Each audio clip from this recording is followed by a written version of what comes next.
Herkese merhabalar. Çok istenilen bizden bir çadır kurulum videosu vardı. Çadırımızı çok merak ediyormuşsunuz. Ve bayağı bir soru oldu.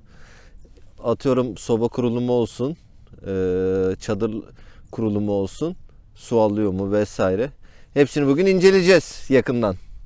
O zaman başlayalım hadi. Bu da biraz pislenmiş galiba.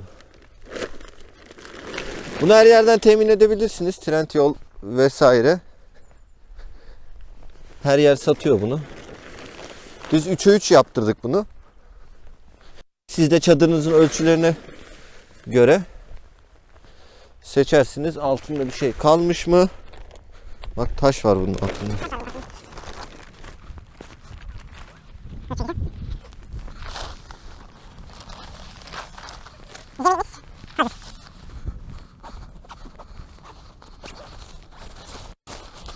Çadırın boyutu 2.90'a 2.90 bir çadır. Kare bir çadır.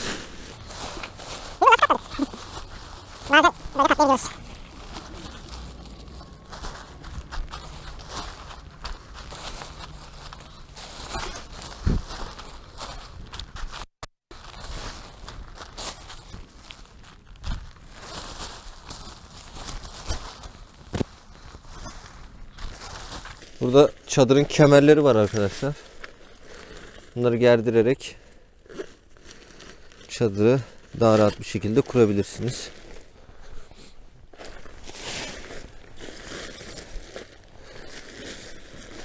Biz en son kar kampında kullanmıştık bunu. Soğucak'ta.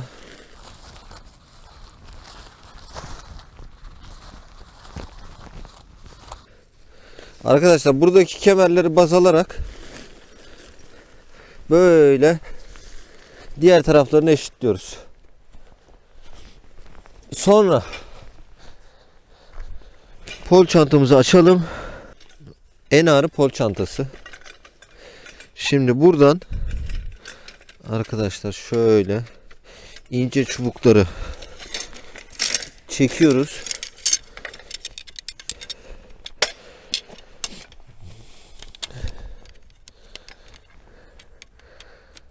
Bu çadırda gri uçluları alıyoruz.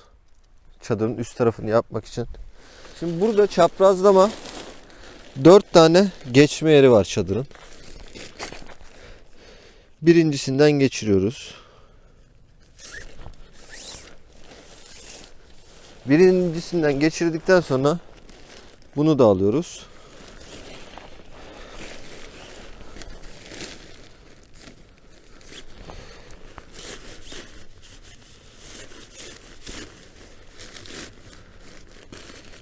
Bunun geçme işlemi bitmiştir. Sonra öbür tarafa geçmeden önce şuna dikkat ediyoruz. Burası daha dar. Burası daha dar olduğu için burayı bu şekilde takıyoruz. Sonrasında yine aynı şekilde bunu çektikten sonra ince tarafı bu şekilde çekiyoruz. Yani şu şekilde oluyor. Karşılıklı. Şimdi diğer ince poli yapalım. Hemen.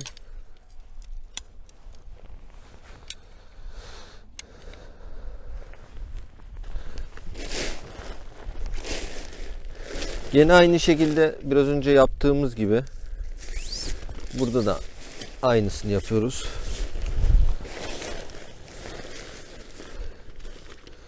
Bunun altından geçiriyoruz. Yine buradan itmeye başladığımızda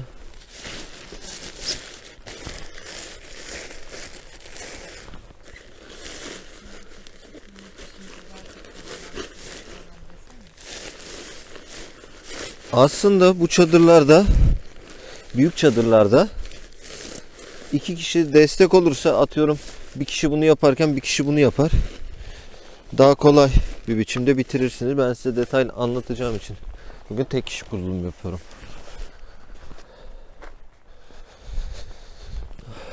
Biraz önce yaptığımız gibi burayı gerdiriyoruz. Bunu da buradan gerdirdikten sonra çatımız olmuştur. Sonrasında çadırın 4 tane direği bulunuyor, kalın olanlar. Bunlar böyle bu şekilde arkadaşlar. Bayağı da kalın bir pol yani. Bunları bu şekilde kuruyoruz.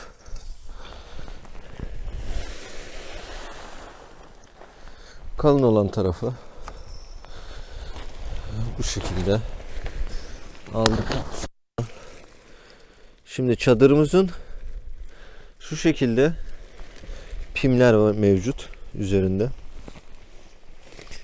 Bu pimleri böyle geçiriyoruz. Sonrasında bunları böyle takınca yukarı geliyor. Bunların hepsi yaylı. Zaten otomatik şey yapıyor, kuruyor.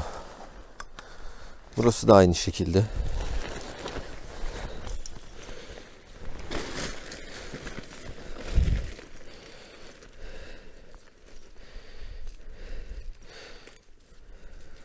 Bunları düzenli tutun ki problem yaşamayın. Aynı şekilde bunu da. Tabii 2 kişi biz bu çadırı kaç dakikada kuruyoruz? 5-6 dakikada falan kuruyoruz.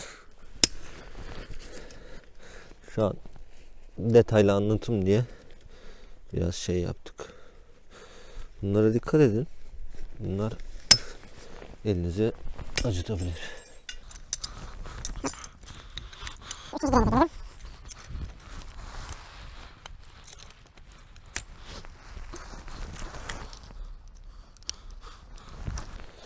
Bizim şu anlık hani siz sadece soruyorsunuz diye anlatıyorum. Normalde bir sponsorluğumuz vesaire çadır markasıyla yok. Çadırın markası Nurgaz'ın Comfort Family çadırı. Büyük bir çadır, güzel bir çadır, soba kurulabilir bir çadır. O zaman biraz pislenmiş çadırımız ya. Ha, ne diyorsun konu hakkında? Buraları biraz önce dediğim gibi düzenli tutun.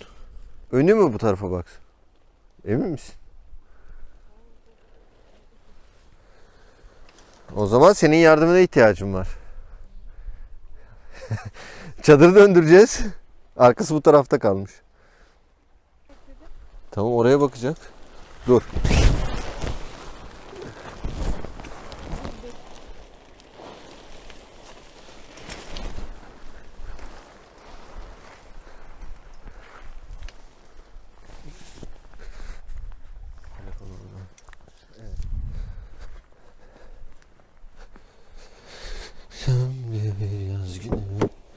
Fakat burada normalde buraya geçiriyorsunuz arkadaşlar.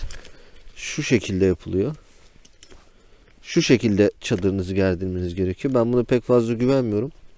Ben bu demirden yapıyorum. Çaktırmayın.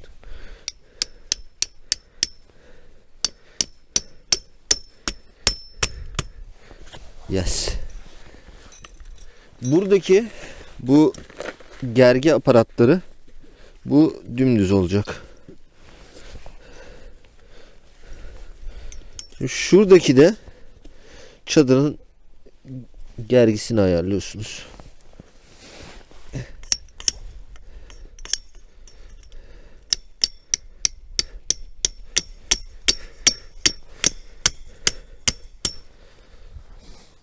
Hadi gidelim. Tenteyi de kuralım size. Tente de aynı şekilde. Şu sivri uçlar tente uçları oluyor.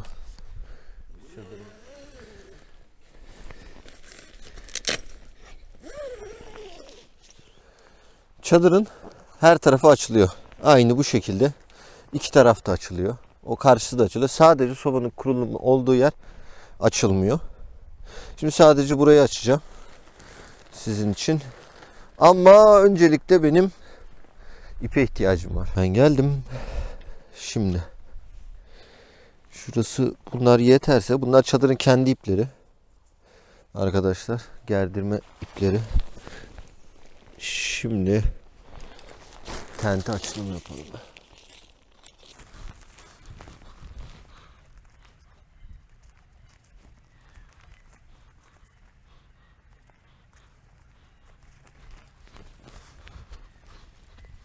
Düz tutarsanız düz bir vaziyette ayarlıyoruz. Sonrasında bu çapraz olacak şekilde, yani şu şekilde şey yapabiliriz.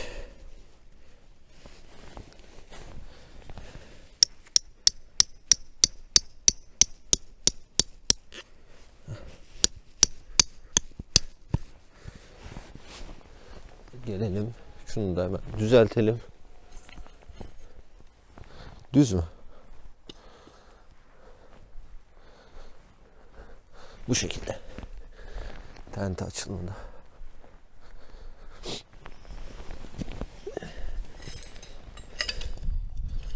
Bu altta bir tane alt lazım buna.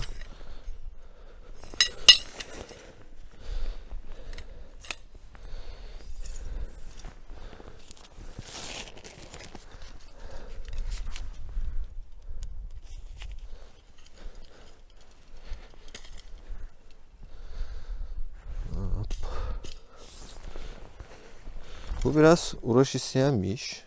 Sabır isteyen bir şey.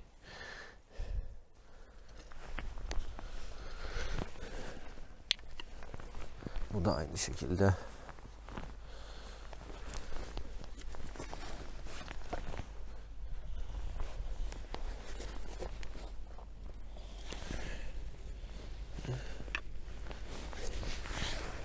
Tam çaprazını atıyorsunuz.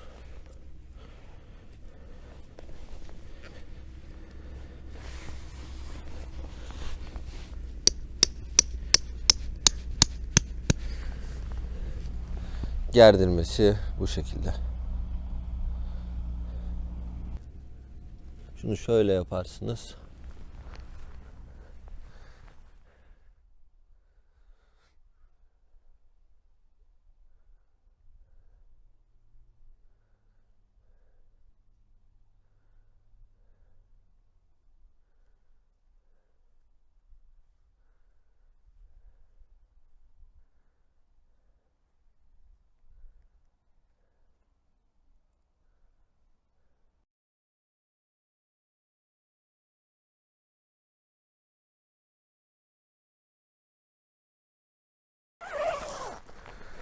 Çadırın biraz önce dediğim gibi yan tarafları da bu şekilde açılıyor.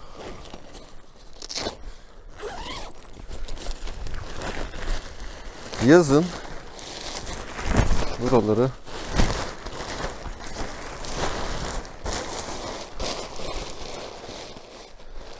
katlayabilirsiniz. Burada bağlantı aparatları mevcut.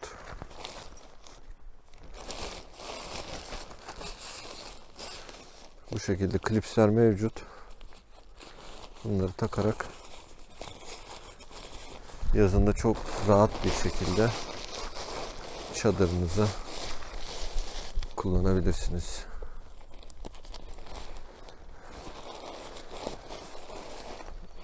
Diğer tarafları da açalım.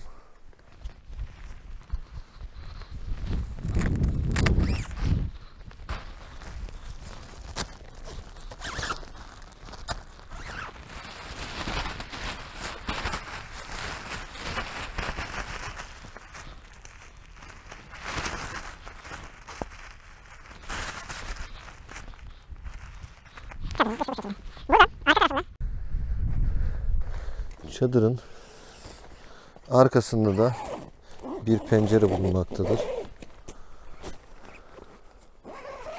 O da aynı şekilde katlanabiliyor.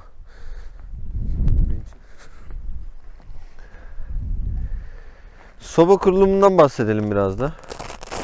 Soba kurulumu arkadaşlar, ben cırt cırtlı bir şey yaptım. Şu malzemeyi İzovel yalıtımdan temin edebilirsiniz. Yanmaz kumaş. 8 santim açıyla açıyorlar bunu. Bu çift katmanlı olduğu için ben 2 katmanı ilk birbirine diktirdim. Ondan sonra bu görmüş olduğunuz cırt cırtları, yani şu üstündekini birbirine monte ettim. Diktirdim ben bunu. İlk zamanlarda bant kullanıyordum. Bantın izleri şurada. Yanmaz bant kullanıyorum. O da iş görüyor. Yanmaz bantla da yapabilirsiniz. Bu arkadaşlar plexi bir plaka. Sert, yanmaz hiçbir şekilde.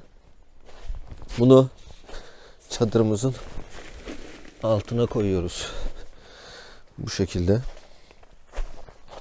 Şimdi siz 2 saniye bekleyin. Ben sobayı alıp geliyorum. Geldim.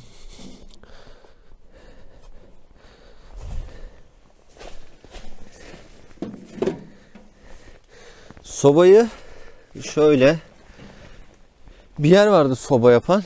Orayla anlaştım. Kendi ölçülerimi verdim. Daha çok şu kısım boş olarak istedim. Hani atıyorum yemek yaparken de çayın da burada pişsin diye ufak bir soba söylemek istemedim. Borular 33 santim. 33 santime 8 santimde eni. O şekilde yaptırdım. Bunu da Instagram Paintball Arena'dan bizim ismimizi vererek sipariş edebilirsiniz. Şimdi devam edelim sobanın.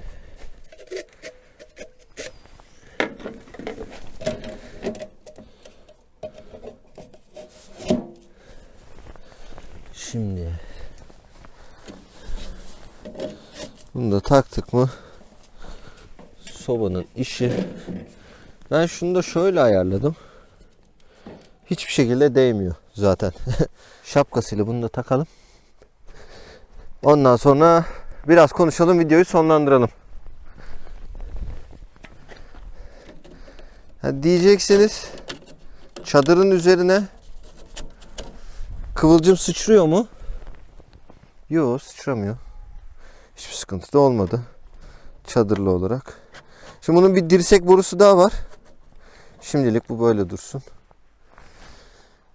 Hadi o zaman konuşmaya geçelim. Evet. Birçok sorulan sorunun sonuna gelmiş bulunmaktayız. Çadırımız gördüğünüz gibi böyle. 3 tane çıkışı var. Arkada bir tane penceresi var. Dediğim gibi kendiniz keserek yapabilirsiniz. Ama küçük bir delik açın. Ben yanlış yaptım. Biraz büyük açtım ama ondan sonra diktirmek zorunda kaldım. Küçük bir delik açın. Dediğim gibi izovel yalıtımdan yanmaz kumaşı temin edebilirsiniz. Onu temin ettikten sonra etrafına sağlam böyle ipli, metal ipli koli bantları var. Bende onlar vardı. Ben diktirdikten sonra söktüm hepsini. Sadece görsel olarak da içeriye güzel bir çadırınızın renginde bir bant çekersiniz. Olur biter yani. Ya da atıyorum nurgazım var. Çadır soba aparatı diye geçiyor. O var. Dediğim gibi sobayı da aynı şekilde Paintball Arena Instagram sayfasından temin edebilirsiniz. Siz şimdi bunlar sponsorluk falan aldı zannediyorsunuz mu? Yok öyle bir şey. Biz sadece siz sorduğunuz için bunların hepsini yanıtladık. Nurgaz Kampot Family çadırı. Yaklaşık bir 10 kişiye kadar da kalabilirsiniz. İstediğiniz şekilde yapabilirsiniz yani. Çadır fiyatları biraz uçtular. Bizim aldığımızda farklı fiyatlı. Şu an farklı bir fiyatı var. Dediğim gibi Kılıç Arslan Ticaret olsun, Nurgaz Shop olsun temin edebilirsiniz bunlardan. Sobayı da zaten Instagram adresine açıklamaya yazacağım.